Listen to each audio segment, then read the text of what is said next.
I know in psychology here. Oh, really? Who is interested? Okay, well that's excellent.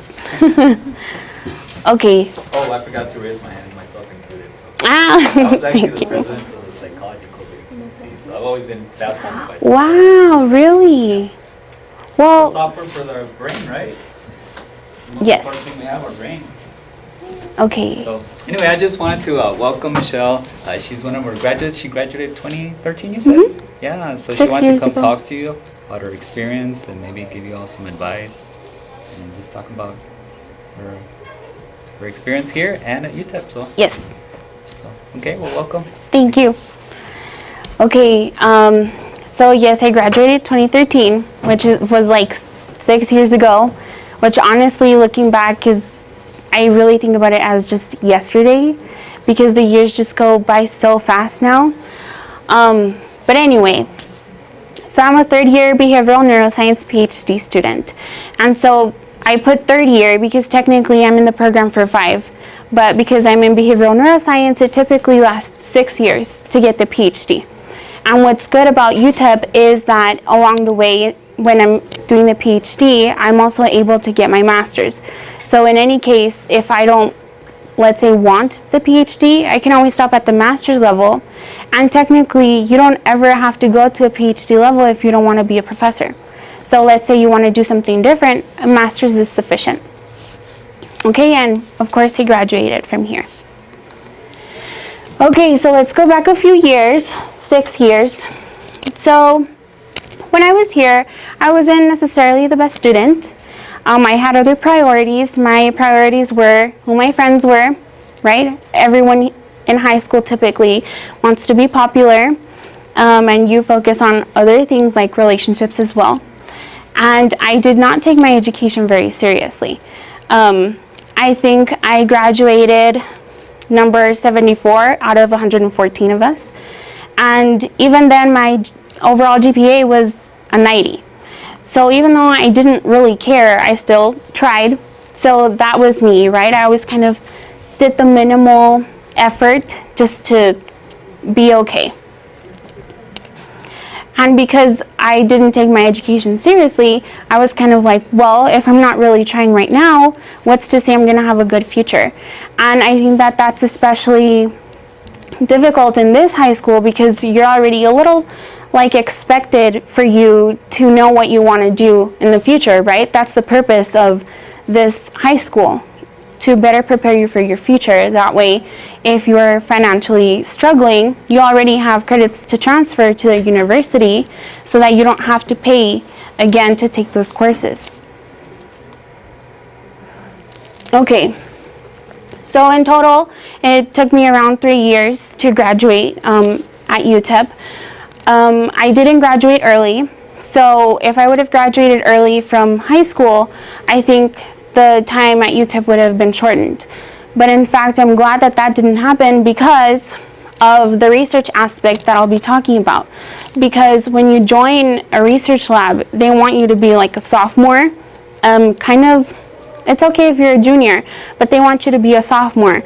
And the reason for that is because they want people that will be there for a while. They don't want people that will be there for a semester and then just leave, because research is very important. So I'm a first-generation graduate student.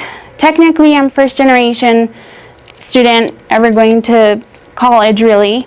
My father earned his bachelor's, but I never really understood his struggles because he earned it when I was very young. And so he went to a different university, and so his struggles were different from mine, right, because of the time difference. And so he wasn't really able to help me. So when I was going through the struggles of like financial aid, how to deal with, how to research, how to sign up for classes, who do I reach out for these things, you know, he wasn't able to help me with that. And so I graduated in 2016, and then I took a gap year in between. Okay, so again, I joined a research lab. Sorry, I'm gonna move this way. So I joined a research lab, and then the research lab that I joined was with Dr. Wendy Francis. She looks at bilingual cognition, which is cognitive psychology. Does anybody know what that means? Does anybody want to take a guess?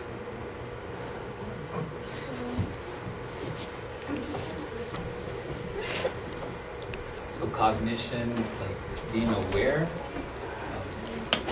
No, let's see, bilingual cognition.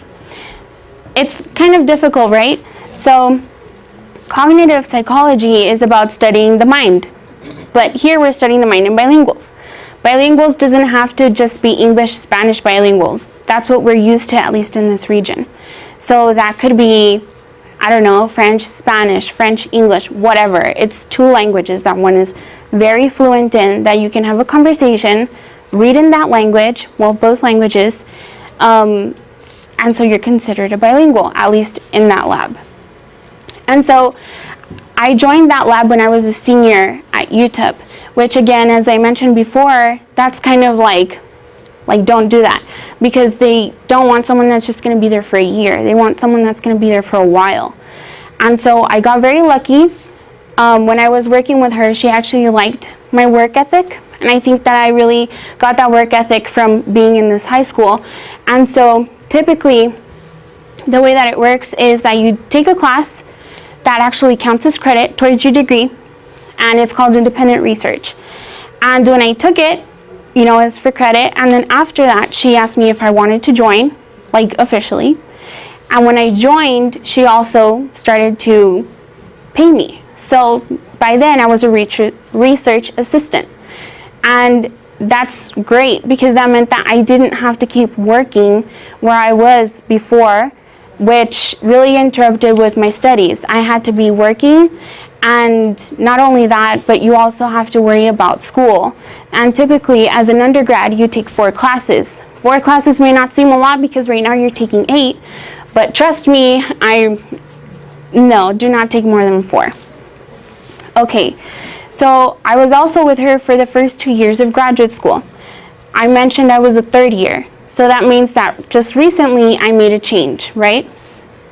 And so I was with her for those 2 years. And again, the benefits were that I actually mentored a lot of students. I've mentored over 10 students in that lab. In my current lab, I've already mentored about 5. And so I was also part of major studies when I was in that lab, and I was able to travel to conferences that were paid for already. All I had to do was show up. So I had gone to a conference that was held in Texas A&M, one at Rice University, and then I went to 2 international conferences, one in Vancouver, which is, so actually, this person right here, it's the same person here, she's Bianca. She's actually, gosh, what is her name? Brianna Gurola's sister. Does anybody know her? I think she's a sophomore or freshman right now. But Bianca actually graduated from here too, so we've literally been like this since graduation, and we've actually gone to all these conferences together. But now that I left the lab, she's kind of alone. And on top of that, I also have 2 published articles, which in graduate school, it's good. You need to have publications. So I already have 2, which is a great advantage. Okay, so I was in that lab a total of 4 years, but then I realized that I was not passionate for that research. And so I felt like it kind of settled because of the opportunities that had presented themselves, right? And I don't think that anybody should ever do that. And fortunately enough, that was before the program, which was called Social Cognitive Neuroscience PhD program. It has a lot of different areas of psychology in there.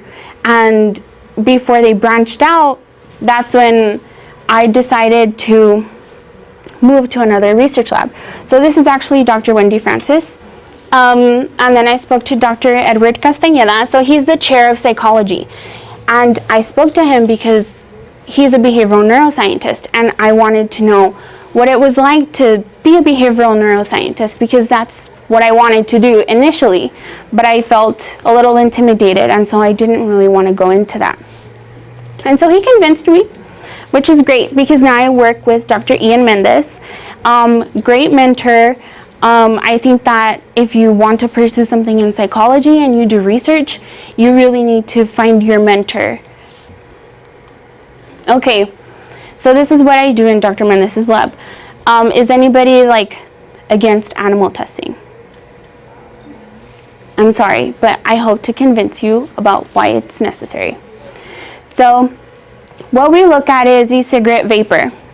We're looking at that because, I don't know if you've noticed, but now everyone is vaping.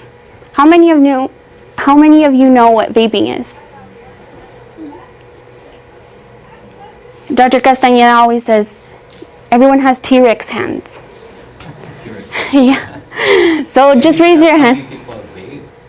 Yeah, that was my second question. So how many of you know what vaping is? Raise your hand. How many of you know of someone that has vaped?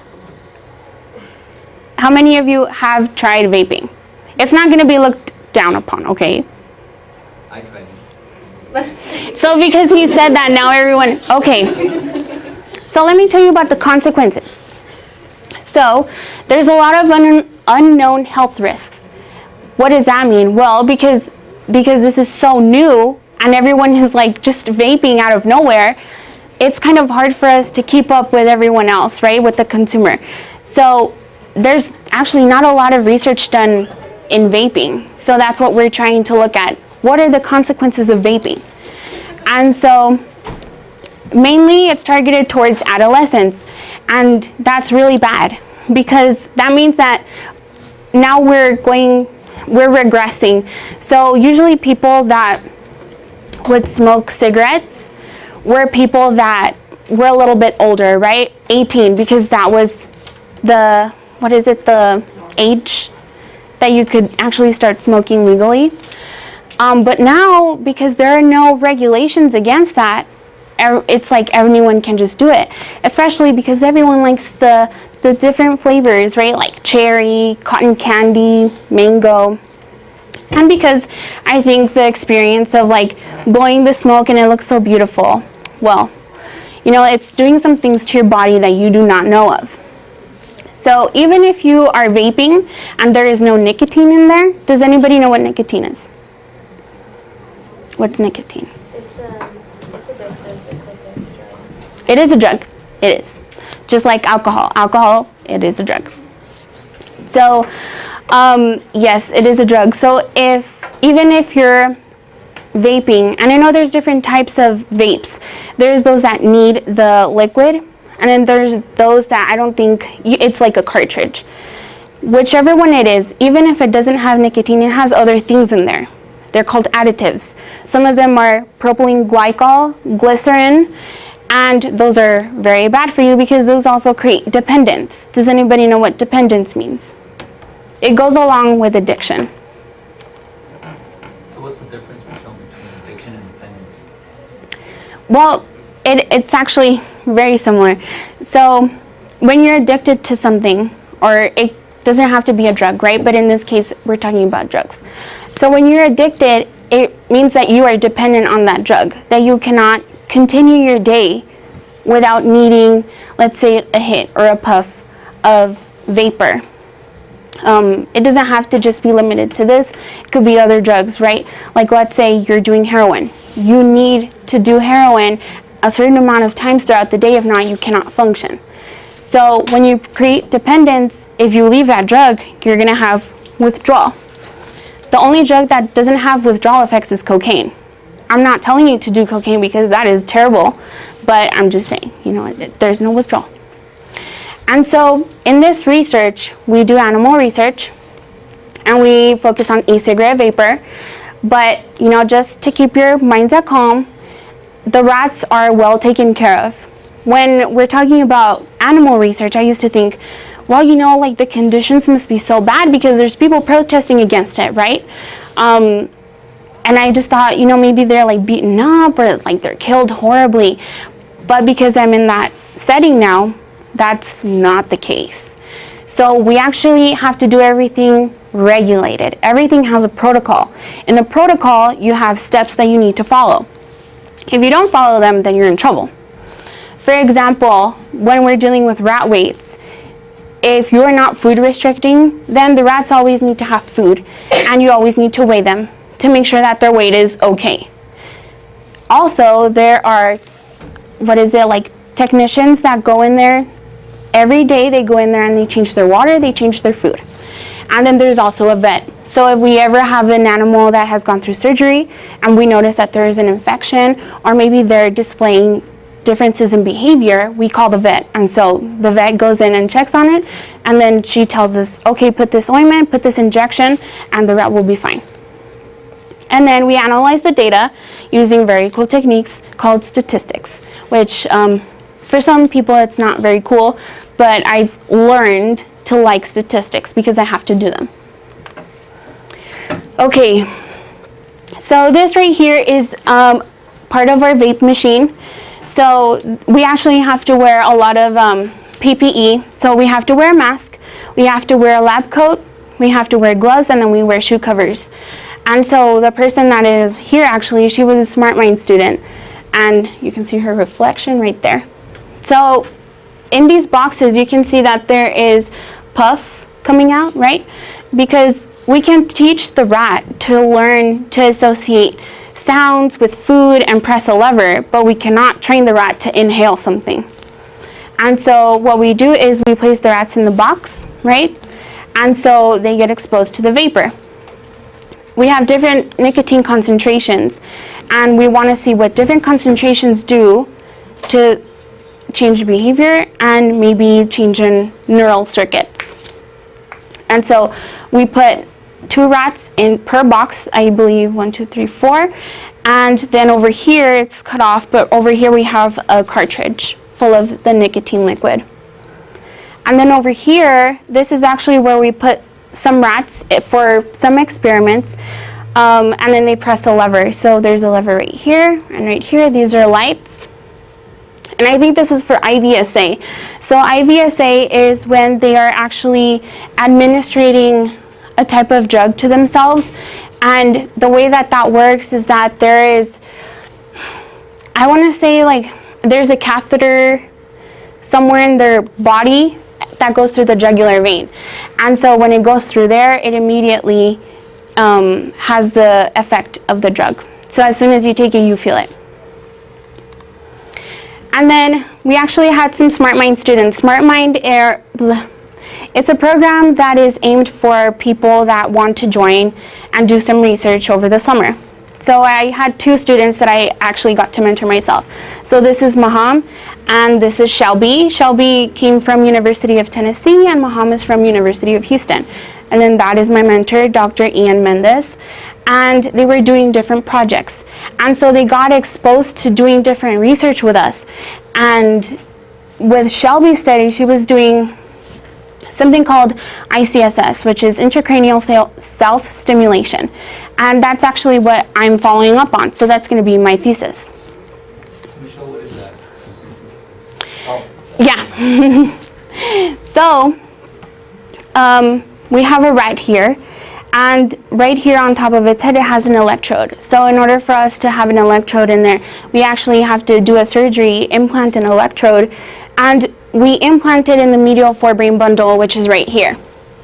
The medial forebrain bundle has a parallel pathway. So in a rat brain, it goes like this. And so what you do is you implant the electrode in there, and when the rats are in this chamber, which actually, so there's a wire, a leash, we call it. It's attached to the electrode, it goes in, and then it comes out and it's attached to an arm. We call it an arm, which is this. And so the arm moves up and down because the rat is moving in between the chamber.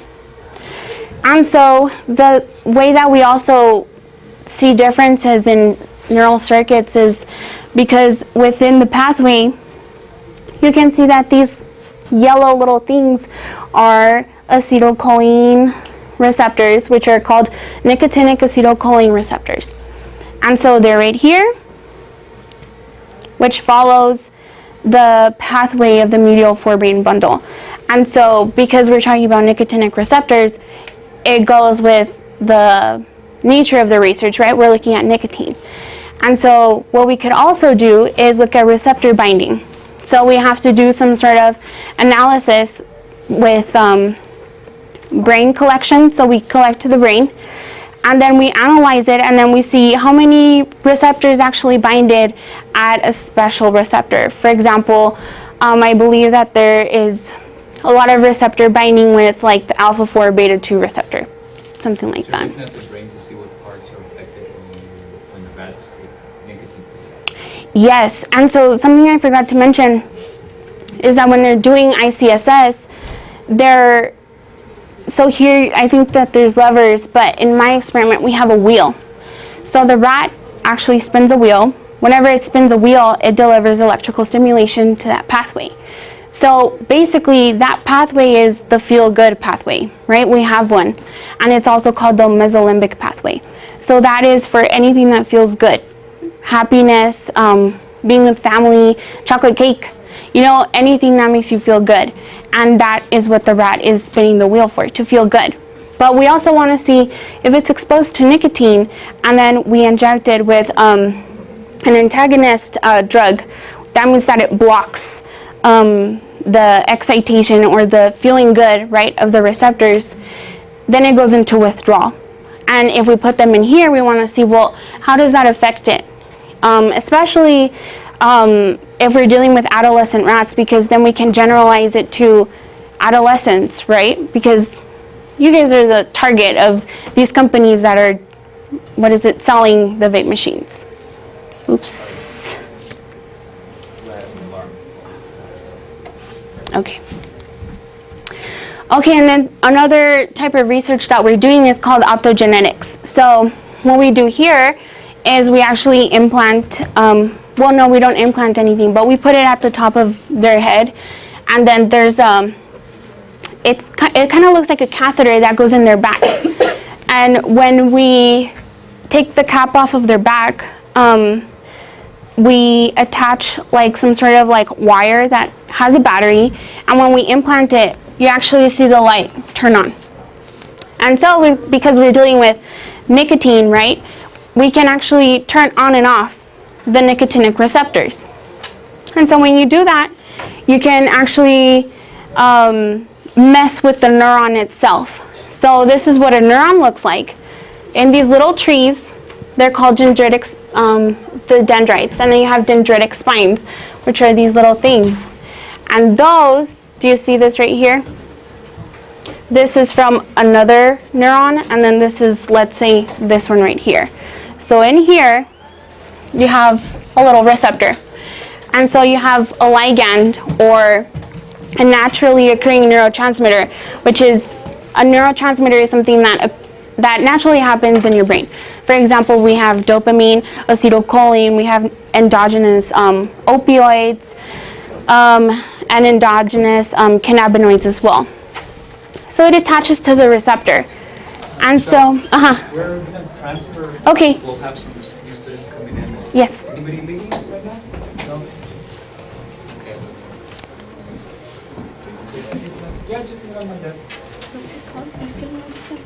So Michelle, I was going to ask you, it's kind of like a little break. Yeah. So for a student who's interested in psychology, just hearing you talk might be like, oh my God, I just thought psychology was maybe counseling. Yes. Working with people, not doing research. So what are the branches of psychology that just in general people should be aware of? Yeah, so as I was mentioning before, I used to think exactly that if you studied psychology, you're going to be a psychologist, and you're going to do clinical, not studies, but you're going to be a clinician basically. You're going to deal with people, diagnose them with a disorder. But no, that's definitely not the only thing that you do. There are different branches. One of them is legal psychology. I know that there are some graduate students that work with other professors that actually go to jails and they interrogate the inmates. And I don't know exactly what they do, but there's the legal aspect of psychology. There is health psychology, so they try to establish measures, right, onto how to better the health system. There's health, there's social. So I have a friend who is looking at prejudice among different types of ethnicities, like Hispanics or African American. there's that. There's cognitive psychology, the one that I mentioned earlier. So you're trying to see what's going on in your mind, and then there's behavioral neuroscience, the one that I'm doing. So there's a lot of different branches that people don't know about. In cognitive psychology, though, cognitive, especially if it deals like with language, like bilingualism, you can move a little towards linguistics, which deals with like the parts of a word, really, or you can go more of the neuroscience aspect. There's something called cognitive neuroscience. So what you do there is you do like MRI scans. I believe you also do fMRI.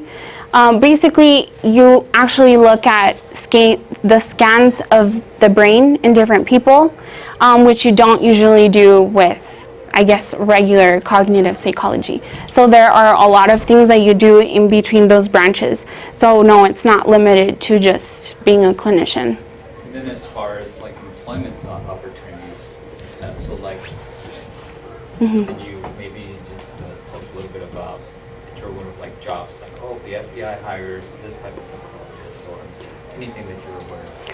Yes, so something that I did want to mention is you don't have to get a PhD in order to get paid more, I guess, because the idea that I had was if I get a PhD, I'm going to be paid more because I have a PhD. But actually, that can go against me because if I apply for certain jobs, then I'm overqualified because I have that extra education. So really, you can just get a master's and you'll be able to get a good job. For example, I plan on working for the Center of Disease Control. And so for that, I don't think that it's required for me to have a PhD. But again, it depends on the type of job that I want. And so I think for other people, you can work as statisticians for companies, like you can work for Facebook, you can work for other companies. Because at least at UTEP, we're basically trained to be experts in statistics. So if a company wants you, then you'll be good, and they actually pay you very well. That's for the math skills, right? Yes, yeah, so statistics is math, but it's not your regular math. It's, I don't know, it's different, very different type of math. Let me see. There, you can apply for government jobs as well. I also have some friends that work for a school district. They work for EPISD, and they do, gosh, I don't know the exact name of their position, but basically they look at the types of programs that are implemented in classrooms, and they just review them, and they get paid very well. So really, you can work in anything, and you can do it with a master's. Now, the whole purpose of getting a PhD is to be a professor. But because I'm in a program that I can get my master's and my PhD, I would just rather go for the PhD.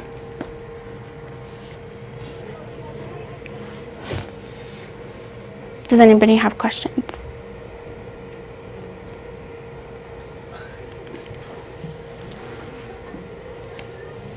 I have a question.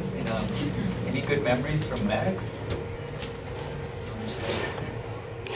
Let me see.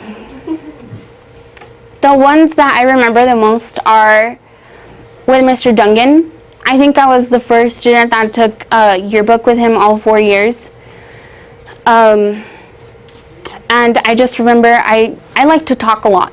And so it didn't help that when I was here, I didn't really like to follow the rules. And so I just remember him always telling me, go take a 15-minute walk and then come back. So there's that. I was always taking a walk and then coming back to class. Any advice you would give yourself now, go back in the future when you're here? To take education seriously. It's important to take it seriously because it can definitely shape the person that you will be. If you don't take it seriously now, then gosh, what is it going to take for you to actually take it seriously and lead your life? Because something that I guess as adolescents you don't realize is that after high school, you're an adult legally, right? And when I got to UTEP, my very first semester, I think I failed a couple of classes, and so my GPA went down a lot because I wasn't taking the class seriously. It didn't help that the first class I ever took was a statistics class, and first of all, I hate math. So it's just kind of ironic that math is like in my life. Yeah. Out of my heart. I'm so sorry. Actually, I had algebra and I think pre-cal with Ms. Bonilla. I really tried my hardest to understand, but I think like I frustrated her because I never understood it. I'm so sorry. I still don't understand it. I'm so glad that I had to go to Cal 1, right, because I got a bachelor's in science and you need a lot more math. But I'm glad that it's not that math and now it's statistics.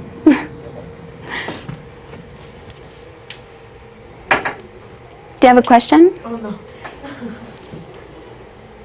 I always like to tell people that math is important because it's the #1 academic reason sometimes people don't finish their degrees or mess up their GPAs. Yes. It's hard, and it's what sets you apart. It's a lot of times what determines whether you're going to reach your goal or not.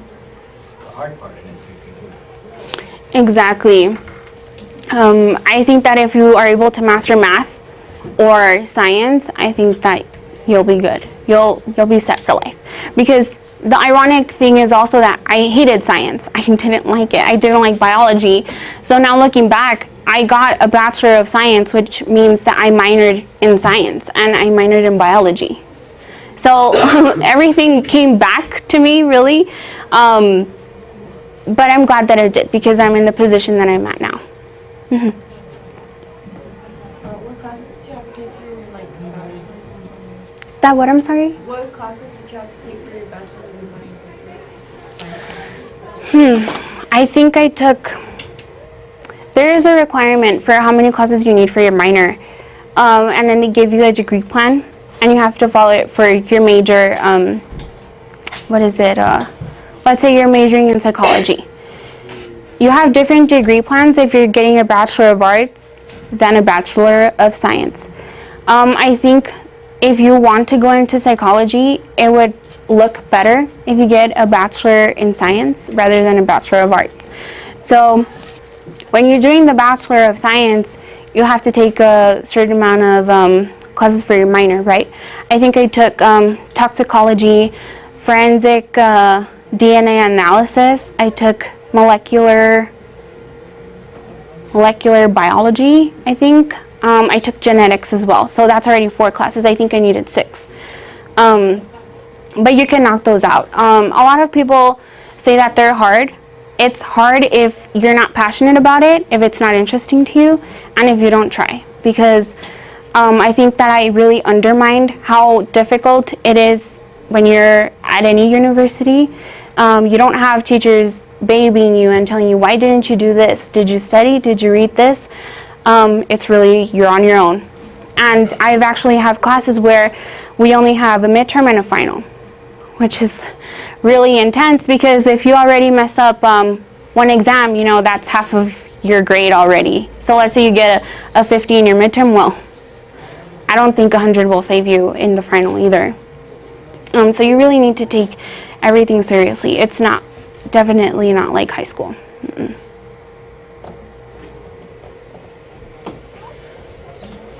So any advice for like me as a teacher? Because sometimes I struggle like how much to help students, right? Because I know where they're headed, and sometimes if I baby them too much, I know I hurt them.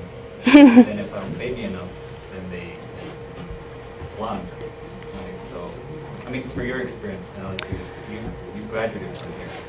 So, well, if I'm being... Prepare you well enough to do well at college or I was prepared for the stress level.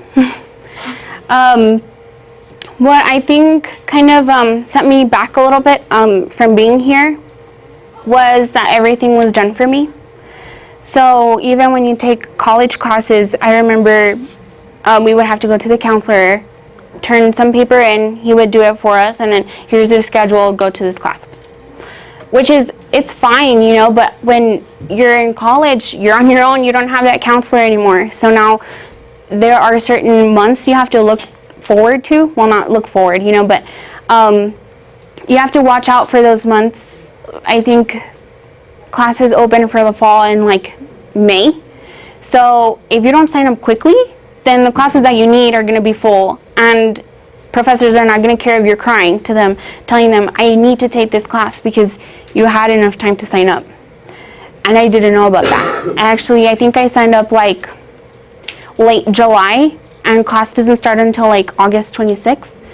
So all of my classes that I had to take were full, and so I struggled, you know. I was kind of like, well, I don't know what the process is to sign up. How many classes do I sign up for? Sometimes I had like prerequisite errors, so I needed to meet a class before taking this one, and then I had to look for that class, and then it was full, and so I was like, well, I need another class, you know, for financial aid, and then financial aid has its own stuff, you know. So I wish that I could have had at least like a course or something in high school at least that would prepare me for that, because I think financial aid was the thing that I struggled with most.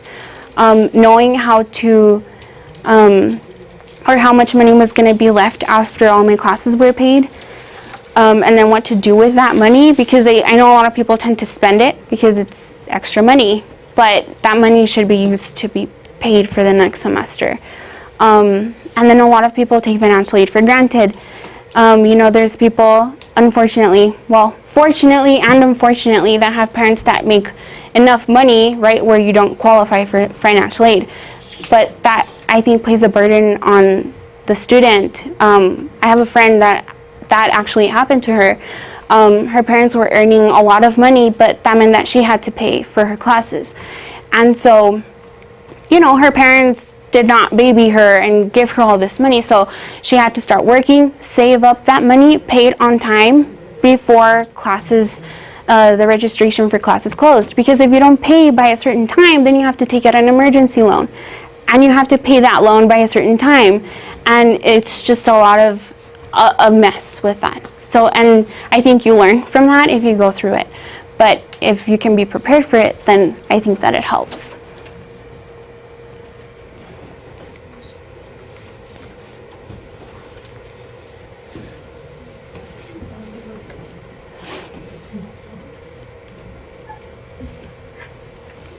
So Michelle, why did you want to come back, and what motivated you to come back and talk to them? Well, because I figured that, because it's, well, when I was here, it was merit-based. So the way that you got chosen to be here was because of your grades. But now it's by lottery, right? And so that means that everyone has an equal opportunity, which is great. The only thing is that also means that there may be people that are not as motivated, that thankfully they were able to come here, but are probably not as motivated or well prepared for the stress. For example, I remember that I wanted to leave the very first year that I was here because I couldn't deal with biology. But honestly, like, it's so fascinating. I love biology. But I'm sorry, I went off on a tangent and I forgot the question. No, that's I was asking them what motivated you to come here. Oh, yes. So, because, you know, I had a lack of motivation and I kind of didn't care, you know, I was getting by, really. I was like, well, I'm sure that there's students that also feel like that, because that's how I felt. At least because my experience was different, because again, it was merit-based. That meant that everyone was like up here. So I had to keep up with everyone. So I felt like it was a constant competition to keep up, because everyone was like excelling at everything, and I felt like I was just failing, you know. I couldn't understand biology, I couldn't understand math, you know, so I was just like, well, you know, these are classes that are part of STEM, and if I want to go into that and I'm not doing a good job now, like, how am I supposed to be good at it later? And so I was kind of like, well, you know, I feel like if people are able to see that if you're struggling now, but you get the motivation at some point that you'll end up in a good place. For example, like I think I'm in a good position. I get paid to go to school. I get paid a pretty good amount, also because they want me to stay. But it has its benefits. So I just wanted to come back and see. If I can motivate one person, I think that that's fine with me.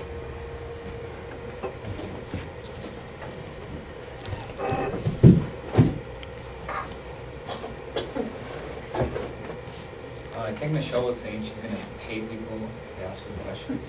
She's got answers. You know, we actually had studies that had grants that were funded.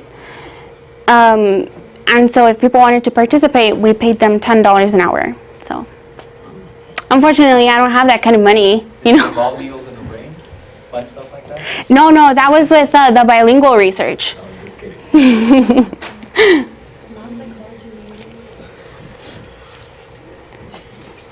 Yeah, please don't be shy. I think that I don't know. I got over being shy, you know, just say something. What was your psychology classes? Like, what professors would you recommend to take mostly? Like, do you have any like ones that? At UTEP? Yeah. I think the whole department is really well. Like, they're very good at what they do.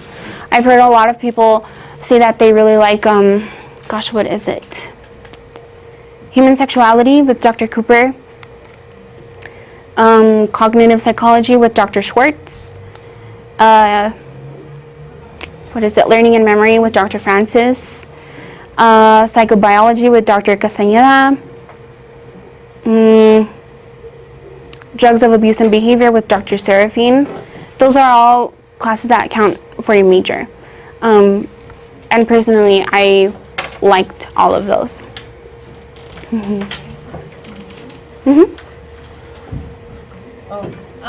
If you would have started research earlier in your undergraduate, would you start senior year? Yeah, I started in my senior year. So the thing that puts you kind of back is that it's great that you transfer to UTEP as a junior, but in terms of research, you're kind of like limited. You should start as soon as possible. If you would have started earlier, would you have still chosen psychology research, or would you have gone for another path? No, I think I would have stayed with psychology. Yeah, but also another reason that I came here was to raise awareness that there's research being done, especially if you're going to go into psychology, because I did not know about the research aspect. I was like, oh, I get my bachelor's and I'm going to get a job. Well, no, you need at least a master's in order to have a career, really. And then if you were never part of a research lab, then when you apply, let's say, to graduate school for your master's, you're kind of at the lower end because you don't have that experience. So if you have it, you know, when you're a junior or even after you graduate, if you still have that research experience, that looks really good. So was working in the lab considered work study? No. So, and this is something that you guys should do if you're doing your FAFSA. So your FAFSA should, I think it opened in October. Do not do it the very last minute, because I've done that before, and then I'm like worried, are my classes going to get paid? So please do that as soon as possible. When you fill out your FAFSA, I think there's some question where it says if you want to be considered for work study. If you don't have that selected, then when you go to UTEP and you're like, I want to apply for work study, they're going to say you didn't check it in your FAFSA. So if you want to be considered for that, I would check that. Can it be changed, like, from, like, next year? Yeah, you can change it. Yeah, but no, working in the lab was not work study. But it helped because the professor actually liked how I worked. because I'm a very organized person and I like to be there on time. And so because she liked that so much, she started paying me. And other people started right when I started, but they weren't getting paid. So I had that advantage. And it's a plus because there's something called a resume and then there's something called a CV. That looks good on your CV, right? Because it's education based. So whenever you're going to apply somewhere to graduate school, you need a CV. So that's a way to start building it up. And if they see that you were getting paid across a lot of years, then they're going to say, well, you must have been really good, so we want to consider you for graduate school. Also, it's important for you to talk to your professors. I know that they seem very intimidating, but they're really not. You need to at least know of someone, because when you are applying to graduate school, you need letters of recommendation. If you have one from a professor, then that will look great. So I would just suggest that you speak to your professors. How many years have you been working in that lab when you're doing research? Well, I'm going to call it the rat lab. In that one, it's been a year. And before that, where were you working? You were working with Dr. Francis, right? Yes, and I was with her for 4. What was like a smooth way to transition from one lab to another? So that's a really good question, because when I spoke to Dr. Castañeda, that was my main thing. I was like, how am I going to do it? Because cognitive psychology is not neuroscience at all. So what I did was, because it's such a small lab, it's just me, an undergrad, and then we have a lab tech. It's really 3 people. There are other labs that have up to like 10, but I think that's just too many people, too much drama. And so to transition, I think I really had to get to know my professor, because that's the person I'm going to be working with for 3 years, so you want to get along with them. You want to get to know the people that are involved in the research. If there's undergrad assistants, that's what they're called. So if there's people working in that lab, they're undergrad assistants. You want to get to know them as well. And so that's what I did. Of course, I had to take trainings and I had to meet a certain number of classes that I had to take in order to work with the animals. I think in total it took like a month and a half of just going to these things, going to the classes, completing modules, and then you have to do something called vivarium training. A vivarium is where you keep the animals. And I had to do all of that, get comfortable with the animals, because if you're not comfortable with them, you kind of have that conflict of interest where, these are your participants and you're not comfortable handling them. But thankfully I was able to handle them very well. So transitioning was very difficult, but I think what helped was that I spoke to everyone in that lab beforehand, and then they were kind of like telling me, oh, did you finish this class? And then when I would finish it, they were just so excited for me to start, working. So, Who else is a psychology major? Because there were a lot. Do you guys have questions? I'm sure you do, but you're shy. Your questions, I'm not going to think that they're dumb if you think that they are. And I'm sure a lot of other people will not even care about what you ask. So if you have a question, Michelle, just raise. I'm Yeah. a MECHS student and I'm interested in psychology, but I don't even know where to look for to learn more about. So for example, does UTEP offer colloquiums during or something that students can go check out to get more information? Yes. Weekends? So we always have a colloquium. So a colloquium is when the whole department gets together in one room and people present on their research, or it's just a presentation, or we have a guest speaker or something. And we Open to the public, right? Anybody can go sometimes? Yeah, it's really just open to anyone. Sometimes we see people that we don't know. We're just kind of like, okay, maybe they saw a flyer somewhere that we were having this. They're always on Thursdays at noon in Psychology Room 308. Are they recorded at all? purpose behind that? Last year, we did have some of the speakers that were recording, and it was through Facebook Live. So if you actually go on Facebook and then you follow the psychology webpage, I think that there are some videos in there. I think they're very helpful, but I don't know if they would be a little too advanced if you want to get to know about psychology. I would suggest speaking to graduate students, really. So in my position, I have to actually teach a class to undergrads. You know, to teach a class in front of high schoolers is one thing, but to teach in front of them is another thing, because they really don't care about what you're talking about. And so that's really difficult to deal with.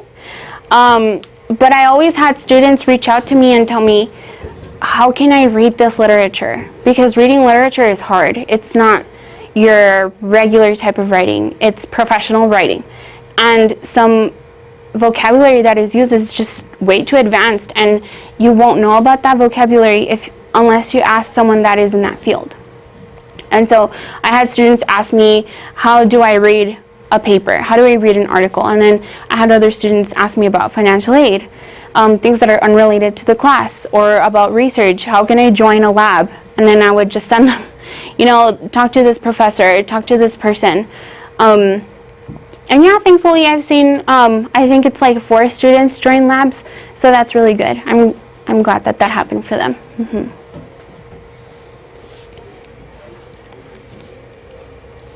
Any other questions? How would you get close to a professor where they could give you recommendations? Like, for example, like Dr. Schwartz, like, 'cause she's my first psych teacher. So I don't know, because I'm assuming like it'd be a good recommendation letter because she has her doctoral degree. Yes. Like, how would you get close to them? Because I have like an auditorium class. So Are you taking general experimental? Yeah. Are you taking the lab? No? Oh no, yeah. So if you need help in the lab, I can tell you about it, because when I took the lab for general experimental, I think I got a C the first time, and I had to take it again, and then I got an A. But because I already knew what was going on, right? But it's a very difficult class because it's very demanding, the lab. Now, to get close to Dr. Schwartz, she's such a lovely person. She likes to talk. She's very like, woo! So if you just ask her about concepts, maybe things that you already know, but you just want to get to talk to her, go for it. She's one of the most genuine people that I know. If I ever feel that I need some sort of advice, I think I would definitely go to her. She's very approachable. If anything, again, I'm pushing research, you know. So if you want to get to know her a little bit more, I would ask her, what does it take to be part of your lab? Again, you don't have to be there for a long time. It's expected, but I think professors are okay if you say, I don't think that this research is for me. And then you switch labs to a different one. It happens all the time. But I would say just talk to her about maybe some things, or tell her, I found this very interesting, or, you know, because I'm sure she brings up examples of bilingualism, or maybe of sports psychology, because I know that she's really into cycling now. So she wants to learn more about cognitive aspects in people that are athletes. For your lab, did you do the bilingualism on executive functions? No, I didn't. It wasn't executive function. There are other labs that are a little bit more specialized in that, and I think in order for you to really understand that, you have to go to a lab that does that is cognitive neuroscience for that.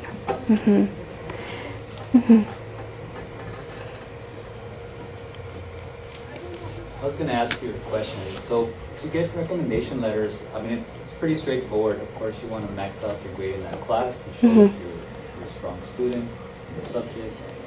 You know, you can do things like sitting in front. Yeah. Just make yourself visible and show yourself that you're a serious student, and that's how you professors notice you, and then you earn your recommendation, basically. Yeah, with Dr. Francis, I know that she sometimes mentioned, or she brought students to the lab, like to join the lab, because she noticed that they would get really high scores in the exams. And so she was like, well, these people are doing very well in my class, so I'm going to reach out to them and see if they want to join. And they did. You can also volunteer and ask, is there anything I can just help? Not to get paid or anything, just, hey, you're willing to help out because you're interested in the lab work. Yes. And do your homework. So if you're interested in a professor, you read up on what their expertise is. So when you walk in there, you can say, hey, I think what you do is very interesting. Yeah, It's that's... no different than going on a date, right? You want to show that you did this, right? Yes, that's actually a really good point, because when I was trying to be in a research lab, I didn't do my research on the professor, so I kind of just went there and said, oh, I want to be part of your lab. And then they kind of looked at me and they were like, do you know what we do? No. And so then they're going to say, you didn't take the time to read on what the lab is about, but you want to join. You know, so yeah, it's really good. And if you want to learn more about what they're doing, you can always go to their own webpage. Let's say it's psychology, right? You go to psychology, faculty, you look at all the faculty, they have a bio, maybe where they went to school and what their research is in, but it could be the case that the research has changed a little. So I would just look for articles that they have. I think it looks like citations. You could literally just copy paste on Google Scholar and it should show up, and then you just start reading. If it doesn't make sense, I understand, because they're really hard to read, but that's a good way. Mm-hmm. Mm-hmm. What is that program that you can do your master classes and your PhD? So it's the PhD program, but because the program used to be called Social Cognitive Neuroscience, now they have all branched out. That means that you have a PhD program for neuroscience, one for cognition, and then one for social.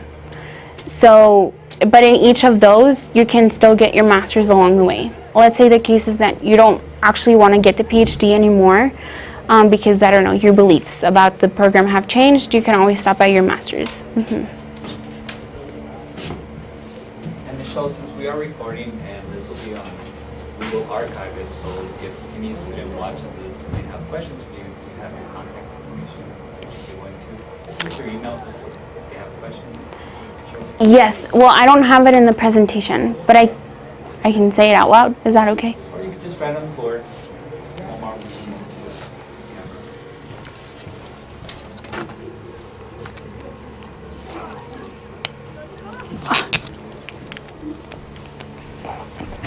Huh?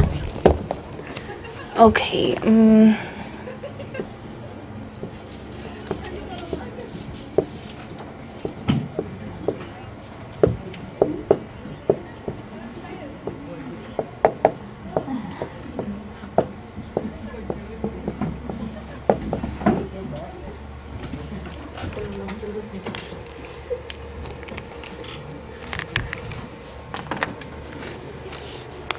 I have my email. I would put my office information, but I don't know. I don't know if I should do that.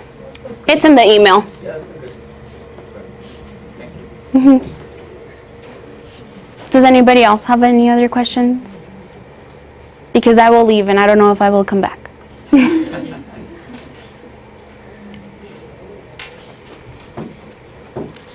Well, I have one more question. Mm-hmm. The overall picture, what is it that is most fascinating to you, like in a simplistic way? So for example, maybe, I know you're doing drug research for addiction, so did you feel like you can make a difference? Has there been addiction in the family, or what is your motivation like to be interested in what you're doing? So, because of the nature of the research I'm doing deals with something that is going on right now, I want to find, let's say, health risks, to stop people from vaping, because I know what the health risks are. Actually, I do have a story. So my fiance actually used to vape before I met him. And then when I met him, I was like, well, what are you doing? And then thankfully that thing broke. And I was like, well, you know what? Maybe that's a sign that you should not be vaping. And, he stopped. And now when we see people vaping, you know, now he's like, oh my God, do you see that? Oh, I just want to go, and then I want to tell him about your research. So I'm like, oh yes, like I have, you know, someone that supports what I do. So he motivates me. What also motivates me is the fact that I love the research, you know, because it can impact a lot of people, and because, you know, the public doesn't really, I guess, care about the new studies. You know, they hear, oh, this study said this, and then, okay, they read it, or someone tells them that, and then they're like, whatever, you know, how is that going to impact me?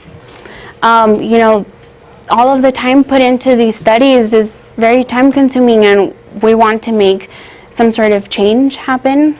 And that's what I'm trying to do, at least.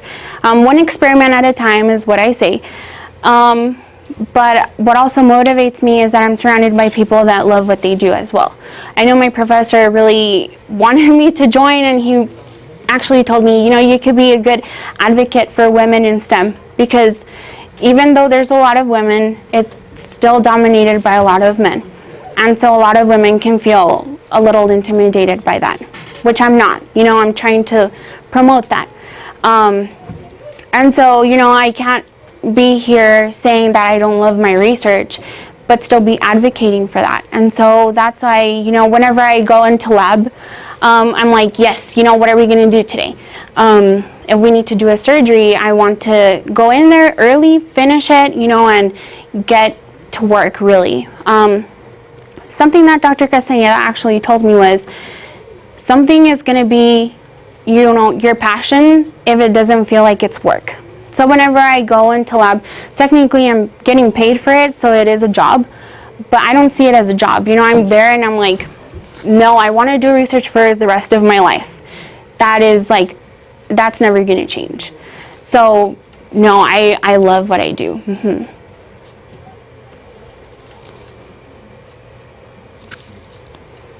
Any last questions, because it's almost lunchtime? Quiet crowd? It's expected. All right, well, thank you, Michelle. Thank you. Thank you.